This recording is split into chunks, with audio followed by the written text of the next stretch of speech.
What's going on, everybody? It is TripleCrown24 back today with a new episode of the Sports Card Psychology Podcast, where we go inside the mind of the hobby.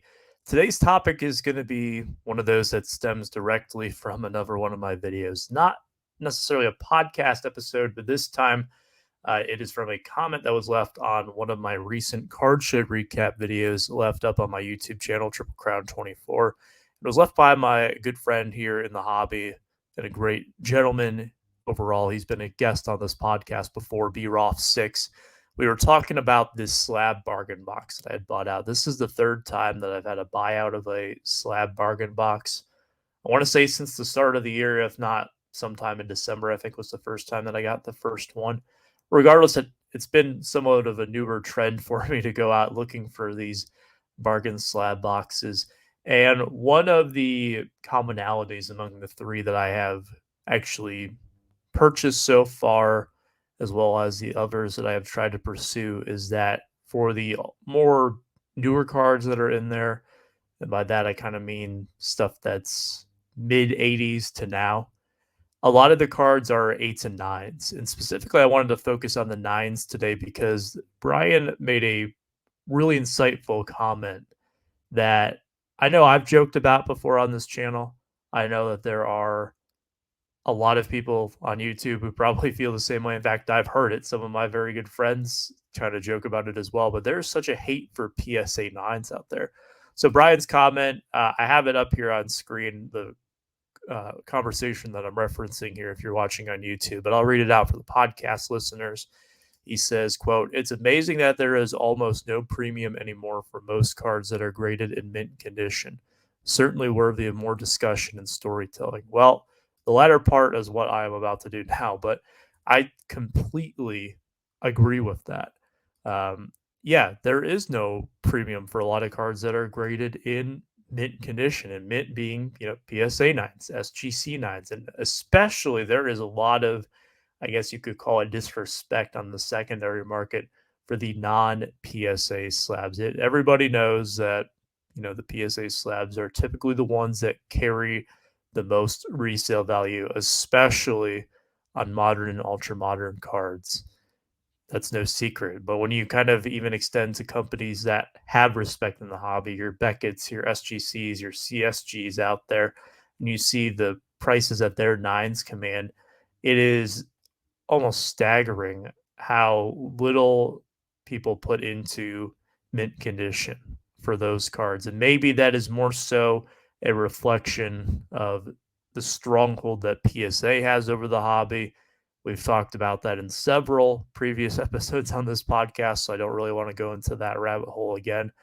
But even the PSA 9s, 2 years after the peak of the hobby boom that we saw in late 2020, early 2021, have really come back down to earth in most cases. So I want to dive more into that today and see why exactly that is. And again, Brian is spot on because a lot of the slabs that I get in these boxes, I could probably count on my hands the number of PSA 10s that were in these boxes. A lot of eights and nines were in there. Some of them were vintage too, so you see some more like fours and fives on 60s cards. Not really looking too much at those today. But for the newer stuff, it was cards that were sent in, and I gotta imagine that those people who sent them in originally moved them at a loss because I've bought out these boxes from dealers. These weren't customers who came up to my table. There have been a few that customers had that I was kind of looking at, but couldn't really reach an agreement on those. But from the ones that I bought them from dealers. And that to me would signal that the dealers probably had less into them because they probably bought them from other people as well. And that means that somewhere along the line, someone sent those cards in to be graded and took a loss on them. And these are cards that are still being designated in mint condition, even though they came back as PSA 9s. But on some of them, it would be tough to submit it on your own. And then if you were selling it on eBay, like most of the ones I sold were sold, then you're going to run into the problem with fees and shipping. And then you're paying shipping to get the cards to and from the grading facility, in this case, PSA for the vast majority of them. It's difficult to find much profit, if any, on a lot of these cards, and that's assuming that the cost of the cards themselves was negligible for the person. Perhaps they opened it up on a box and they pulled something else that paid for the box, or perhaps they bought it as a bulk singles deal, and this single just happens to be part of uh, the extra juice for them or the profit for them. I highly doubt that's the case in a lot of these circumstances. A lot of these seem like they were pack pulls because I hear it so often. A lot of times when I'm going through uh, a dealer's table, as if I'm a buyer or people are bringing their stuff to me, I keep hearing, "Oh, PSA's been hammering me with these nines, man. I just keep getting these nines on cards." I hear it pretty much every show, and there's not a day that goes by on social media where I don't hear someone complaining that their order came back and they got a bunch of nines on their order. It feels like it is more and more commonplace, and I don't know if that is due to PSA being tougher on the grades, if that is because people aren't looking things over as enough, has quality control dipped. I'm sure it's a combination of factors, not just one sole place to point the finger at. But regardless, the results show in these slab bargain boxes, and there's sometimes some shattered dreams, as I like to call them, in those boxes. But it's good for the consumers because hey, they can get these cards slabbed for less than the price of sending it in themselves or having to buy the card themselves, send it in, and wait who knows how long to get these cards back. So that to me, I mean, that's good for the consumer, but then again, the consumers are also placing significantly less value on these PSA nines.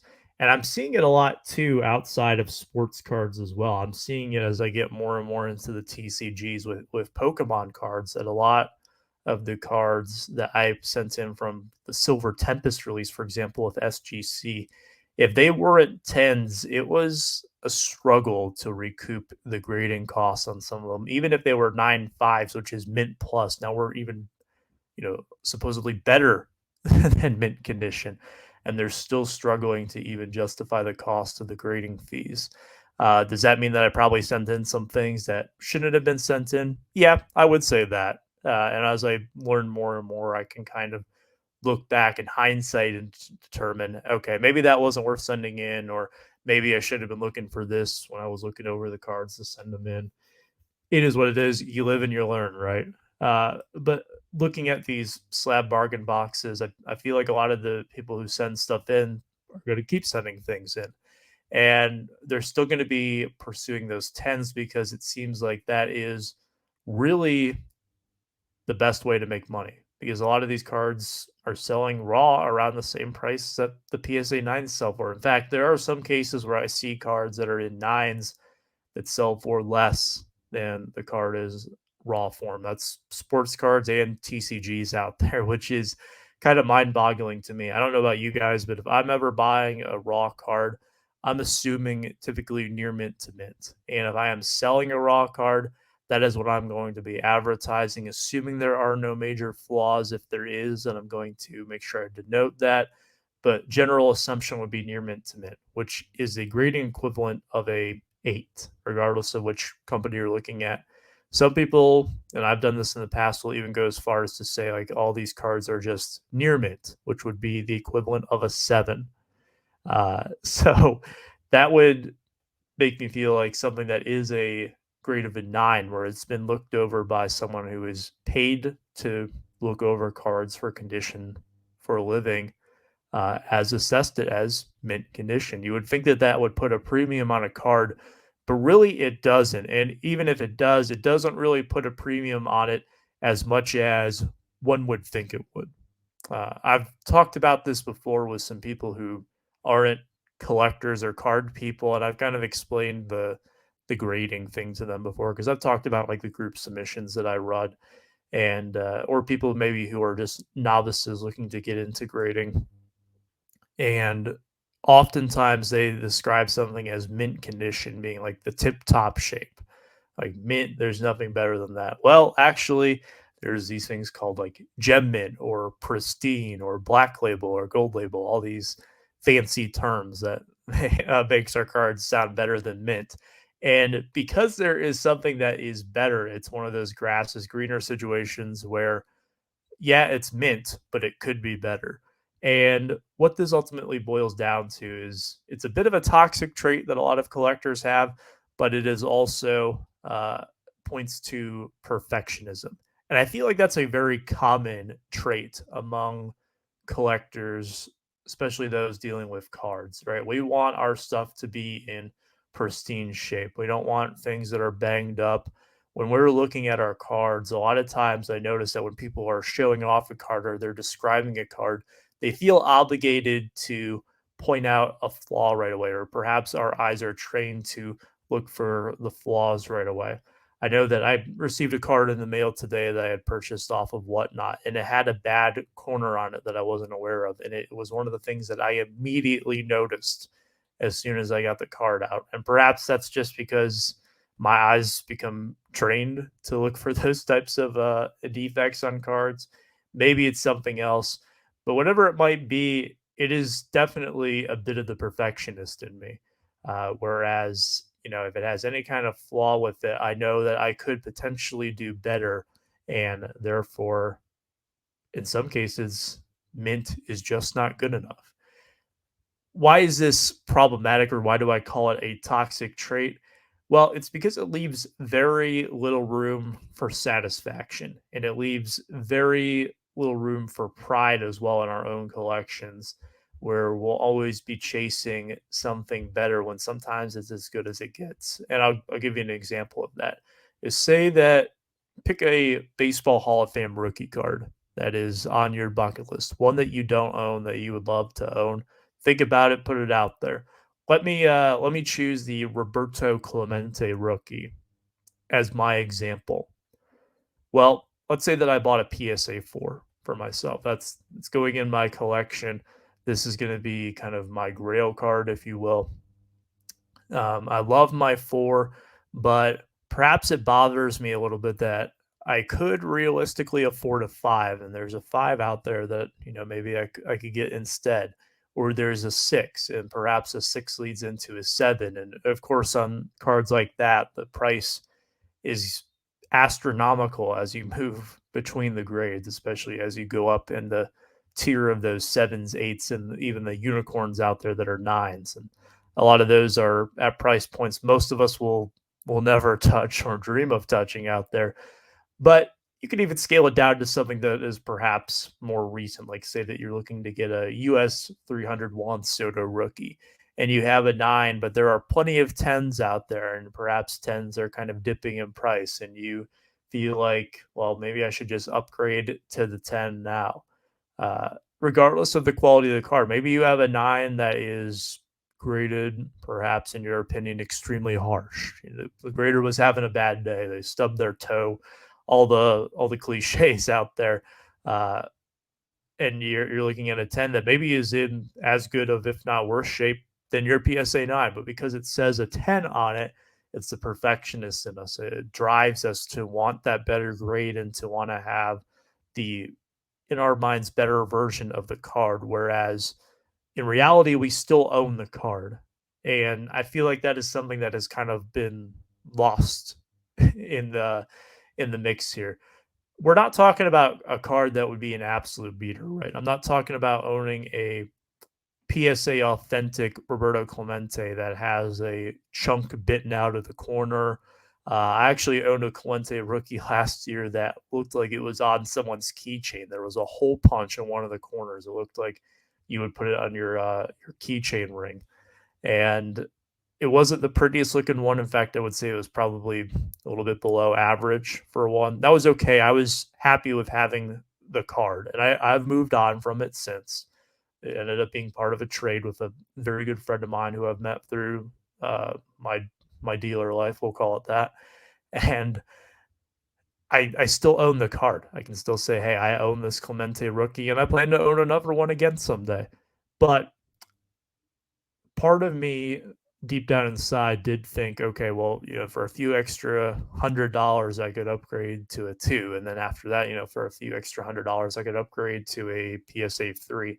And I think what I was really losing sight of when I was going through that was the fact that I did have this Clemente rookie, and it was one of those cards that did draw a lot of attention whenever I brought it out at shows, if it was just me walking around or it was one that I had in my case. Anytime that someone was looking through my cards, it was one of the ones that definitely stood out. And there are certain cards that have had that effect for me. And a lot of them I come to mind right away as I describe that. And as I speak to you here today, I can picture a lot of those cards in my mind, the ones that people point out when they walk up to my showcase or they make a compliment on as they thumb through the stack of my little Pelican case carrying around.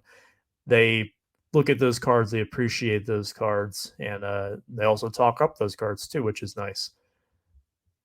And when they're viewing it as well, I think it gives us a bit of a different perspective. So we're sending in our own cards to be graded, and perhaps we're going to view them a bit differently. It's going to be this rose tinted glasses effect where we're going to perhaps overlook some flaws because we want to will the card to be a PSA 10 when really, I mean, you can wish upon a star and uh, do all the rituals that you may please that you think will bring you extra luck in being a 10 rather than a 9.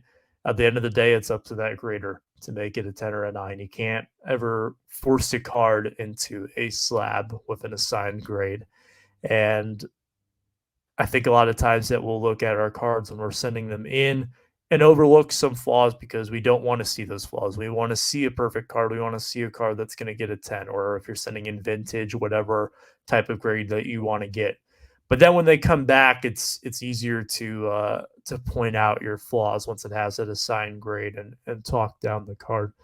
And for a card to come back as a 9, we can talk about like, oh, this corner is a little bit softer. Perhaps it's a little bit off center. And to me, that's always been a bit fascinating because you still own the card.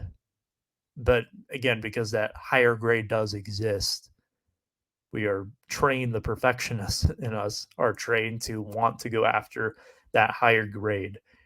I think another part of it too has to do with the registry effect. And we talk about this a lot with PSA. In fact, the very first episode of this podcast was about the effects of the PSA set registry and how it may influence us to be collectors. If you want to go check out that podcast again, that was our debut episode.